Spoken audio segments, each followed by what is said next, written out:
The summer of Barbenheimer is slowly drawing to a close here, and that can only mean one thing, that we are approaching the most wonderful time of the year, Halloween Horror Nights season. Hello out there, I am Carson, and I love horror fiction, and I love Halloween Horror Nights at Universal Studios in Orlando, Florida. Today is one of the days that I love most out of the entire year, the day where I get to sit down and discuss my anticipations list for Halloween Horror Nights. The other day, all the houses were announced. I sat down, I read all the descriptions, and I have to say that this was probably one of the easiest anticipation lists that I've ever made. It was really simple for me to figure out what I was absolutely the most excited for and what I was feeling maybe less so about. I don't know, this one felt a lot simpler than it has in years past. I don't know if that's a good thing or a bad thing. I think it's just a thing. Before we get too far into this though, I did want to announce that I am finally on Instagram at HHN Carson. So as we do get closer to my favorite time of year, Halloween time, I will be posting some more things related to any and all horror events, activities that I will be participating in. So again, you can find me at HHN Carson. Just look for me like whispering sweet nothings into the wax figure of Frankenstein's ear. That's not a sentence that I thought I'd ever say.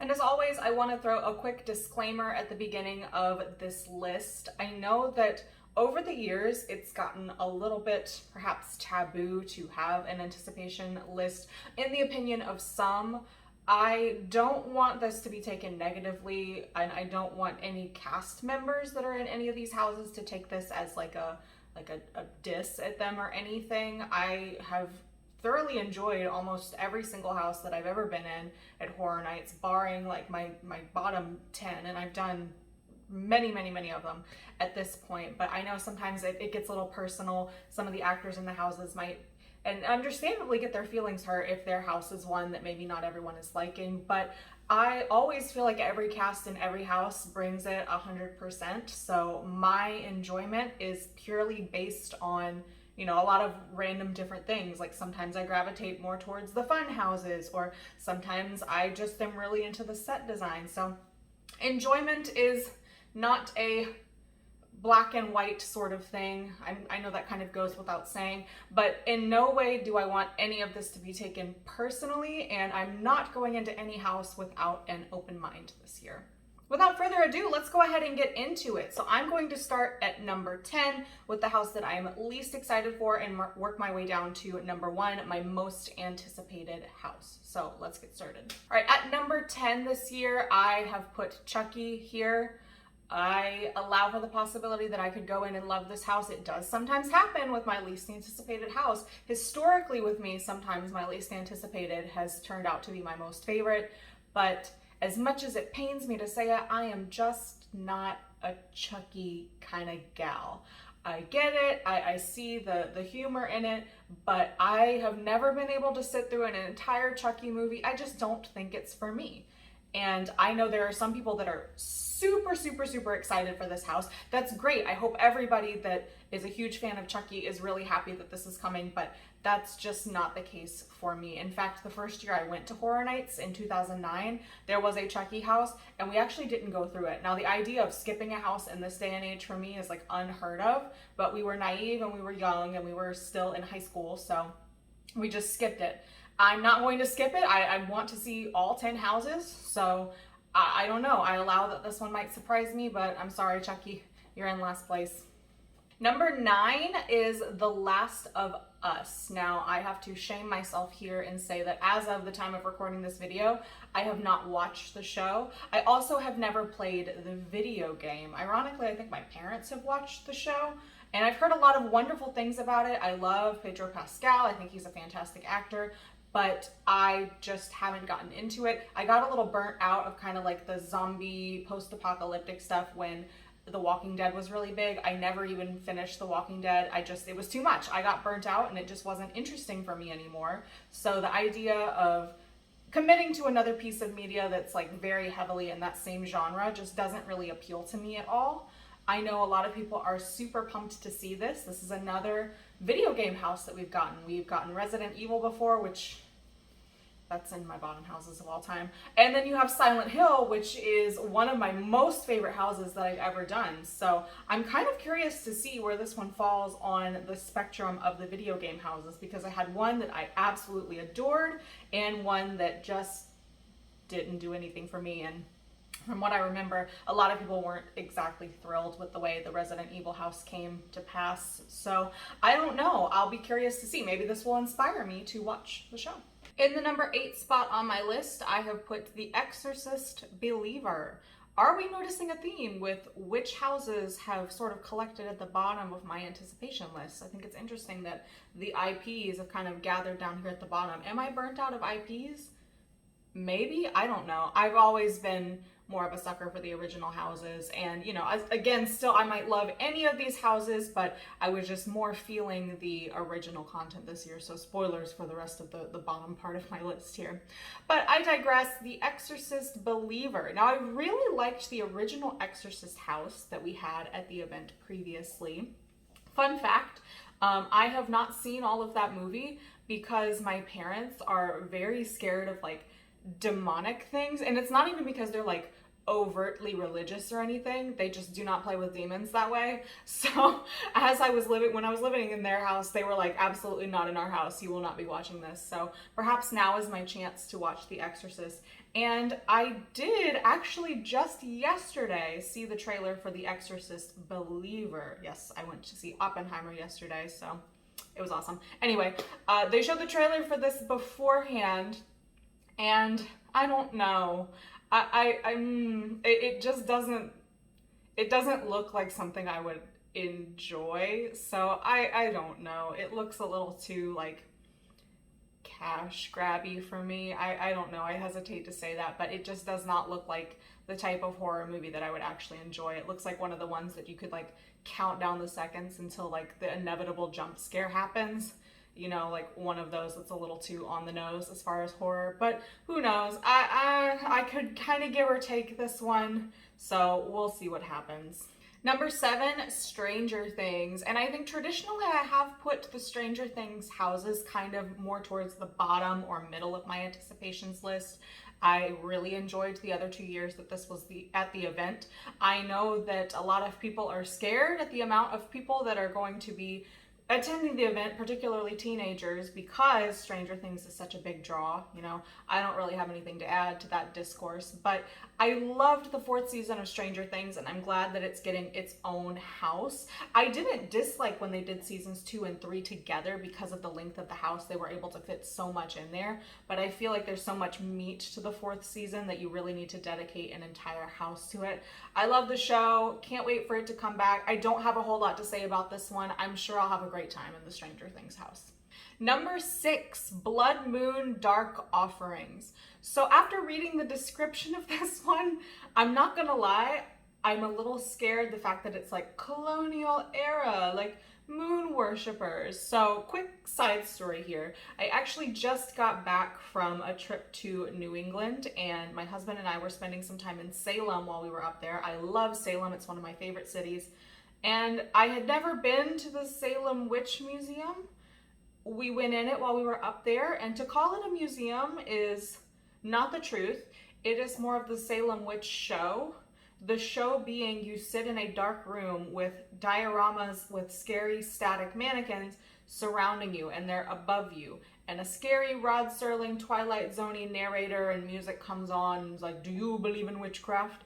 Your ancestors did. And it's one of the scariest things I've ever experienced, and not a lot of stuff scares me, but being surrounded by mannequins dressed as scenes from the Salem witch trials just unnerved me in a way that I can't quite put into words. If you're ever in Salem, I would say check it out, just because, like, I don't know, it's very memorable. So when I read this, I'm like, oh, I feel like the mannequins are going to come kill me. Is that what Blood Moon Dark Offerings is? So this one gave me a little bit of pause, just purely because of this recent trip that I went on. I don't know. I think this one has the potential to be very dark and very gory, but I also am a little scared because something about it reminds me of The Fallen, a house we had several years ago, and that was one that just try as I might, I really could not get into. So I'm hoping that this one will be like similar, but done a little better, if that makes sense. Number 5, I've got Oddfellows Twisted Origins.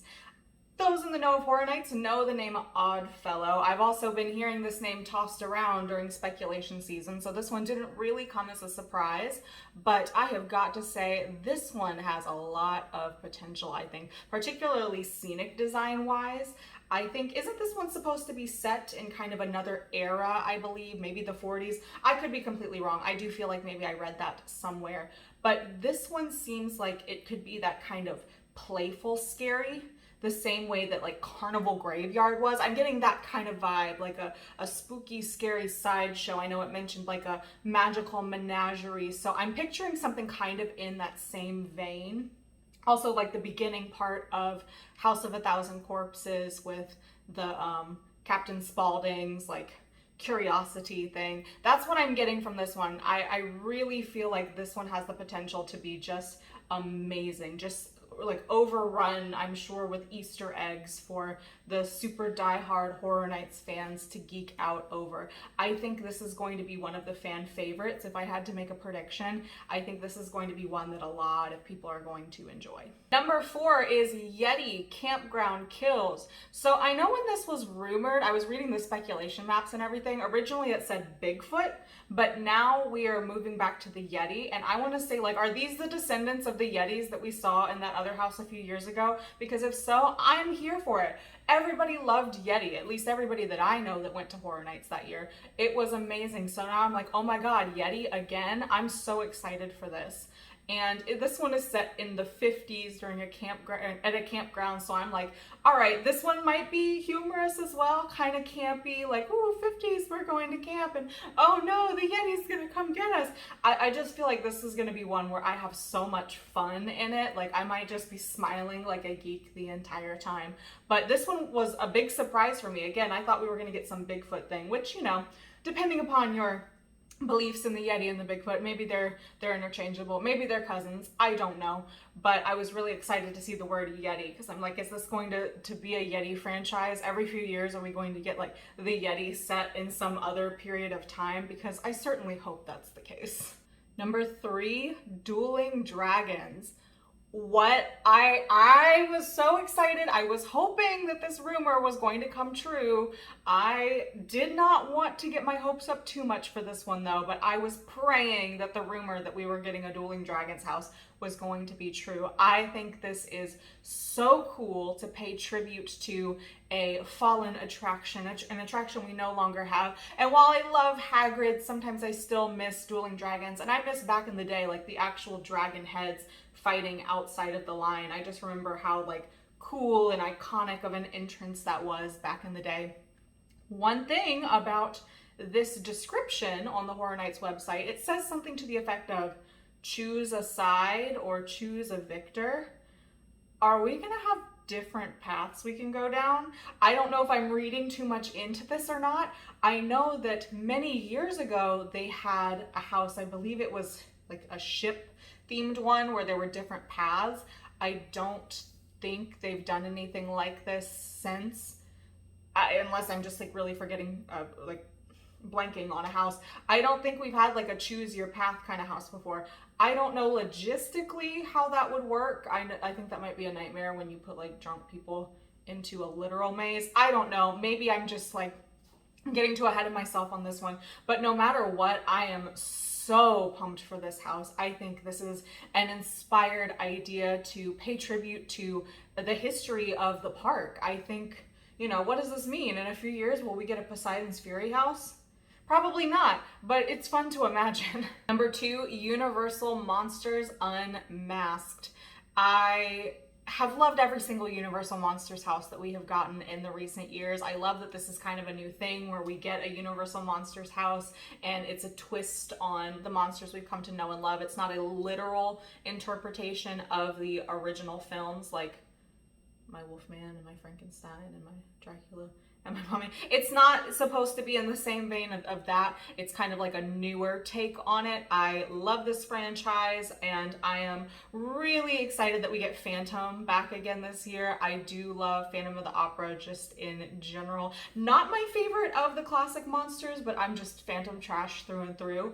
I was not expecting to have Dr. Jekyll and Mr. Hyde represented in this one. In fact, the only monsters that I read about during the rumors were Phantom and Hunchback. I also was not expecting the Invisible Man, which makes me think like, yeah, they're gonna have to, if there's an actor as the Invisible Man, they'll have to do the bandages on the face. But I began to wonder, are there going to be any like cool special effects? Like the Invisible Man is there, we just can't see him. They could do some stuff with air and maybe like some moving props or something like that. I think that would be really neat to kind of show both sides of the Invisible Man, who is truly just a menace to society. He is my least favorite of the original monsters, because it's like, well, this experiment went wrong. Time to do crime. Like, I know it made him crazy and everything, but it was just like so out there and goofy. I mean, I still enjoyed it, but he's my least favorite. Maybe this house will change my mind. Maybe I'll become an Invisible Man stan at the end of this. I don't think so, but the fact that this is set in the catacombs of Paris makes me even more excited. I think I'm just classically conditioned to get excited when I hear the word catacombs, because I loved the Catacombs house in 2010 so much. But I just already know that this one's going to be great, because they have not dropped the ball with any of the Universal Monsters houses that they've done before. And these properties are so ingrained in the blood of Universal in general. Like, it saved the studio that they take such care with the monsters, and I think that's really great. And my most anticipated house this year is The Darkest Deal. Oh my gosh, I am so excited for this house in a way that I don't think I've been excited for a house like this in a really long time. What a cool concept. The idea of like the making the deal, crossroads demon selling your soul. It reminds me of that little bit in the movie Oh Brother, Where Art Thou, where they come across the singer that has allegedly sold his soul to the devil for unlimited talent and things like that. And I know that this is kind of like a popular urban legend from kind of back in the day. I think this could be so cool. I personally have never been in any house that sounds in any way at all familiar to this. This is something totally new, and I am so excited for it. I actually saw a little sneaky picture the other day of the facade, and I just know I'm going to be jumping up and down, getting ready to walk into this house. I think that this one is such an interesting idea. I think that this is something that a lot of people are really going to enjoy also, just because, like I said, it sounds so different from things that we have gotten in the past. And I'm wondering, like, how literal are we going to be with like this dark entity, and what is going to come to pass? Like, what are we going to see as the negative effects of the price of fame? Are we going to get like literal demons? Like, what is the manifestation of the consequences of this deal? What is that going to look like? And I think it's that like unknown element that I can't really predict that's making me so very excited for this one. I think that this one is also going to probably be a fan favorite, and I'll be so disappointed if I have a bad run of this one. I just know that this is like, I can't even articulate it. I sound like an idiot. I'm just like rambling. I'm that excited about this one. Again, I don't think I've been this excited about a house in so long. I don't know. Just the second I read the description, I was like, absolutely, yes, I'm here for this. And there you have it. That is my anticipations rankings list. It is out here. It is official. Can't wait to see how it stacks up after I attend the event. On that note, as of right now, I am not attending until later on in the event. That's going to be a little difficult for me. I'm going to be very jealous of everyone that gets to go from opening weekend and people that live in Orlando and can go all the time. I'm going to try to avoid spoilers as much as possible. But yes, I am going. I am ready for this. We actually planned our trip, my husband and I, around another event that's going to be taking place that weekend that we're also really excited for. And we are also planning on hitting up Howl-O-Scream at SeaWorld Orlando as well. So I will be taking you guys with me on any and all of these fun, spooky trips. I can't wait for Horror Nights season to start. I can't wait for Halloween season in general to start. It is my favorite time of year, and I just love getting to share all of my rambling, dumb thoughts and opinions out here on the internet. I think that this is like, I think the Horror Nights community is very like accepting of my kind of like excited energy that I can't even really put things into words sometimes, but it's nice to have something like that. And I think a lot of people that love this event feel the same way. So what house are you most excited for? Leave a comment and do make sure to subscribe, because again, I will be taking you guys with me on any and all horror things. Like I said, I'm going to be consuming a lot more horror media in the lead up to Halloween Horror Nights and Halloween in general as well, and you'll be able to find all of that content here. And again, I am now on Instagram at HHN Carson. Thank you guys so much for watching, and I will see you soon.